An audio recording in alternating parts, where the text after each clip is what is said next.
Sur le quai de l'Horloge, des centaines de personnes étaient venues voir le spectacle, celui d'une jeune baleine à bosse qui a élu domicile dans le Vieux-Port de Montréal il y a 3 jours.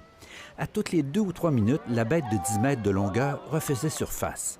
C'est vraiment pas tous les jours qu'on a la chance de voir ça, même si l'animal est peut-être en détresse. En fait, on n'a pas vu une baleine à bosse à Montréal depuis 1901. En temps normal, on les observe rarement au sud de Tadoussac, sur la Haute-Côte-Nord. C'est plus de 400 km en dehors de son habitat habituel et pas un trajet nécessairement facile. Il a dû monter contre le courant. Quelle est la motivation? Est-ce qu'on a affaire à un animal désorienté ou à un animal gourmand?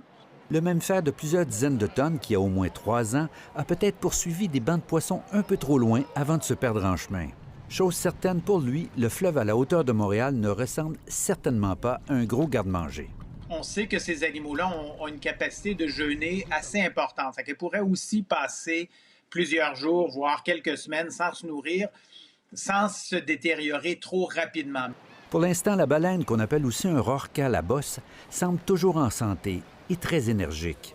Mais il y a maintenant 1 semaine qu'elle a quitté sa zone de confort. Si elle reste là, c'est certain que ça ne va pas augurer très bien pour cet animal-là, parce que si elle n'arrive pas à trouver de quoi s'alimenter, elle va faiblir. Sur la côte ouest, dans les années 80, on a réussi à 2 reprises à forcer une baleine à bosse à quitter la baie de San Francisco pour retourner en haute mer. Mais ici, à 400 km de Tadoussac, c'est impensable. Je suis d'accord que ça serait triste qu'elle meure, mais je pense pas qu'il y a grand-chose qu'on puisse faire à ce moment-ci. Heureusement, l'histoire de cette jeune baleine à bosse est encore loin d'être écrite. Willy. On l'a appelé Willy. On a pensé à Willy. On sait que mon ami Willy, c'est pas une baleine, c'est un orque, mais on a quand même appelé la baleine Willy. Là. Ici Normand Grondin, Radio-Canada, Montréal.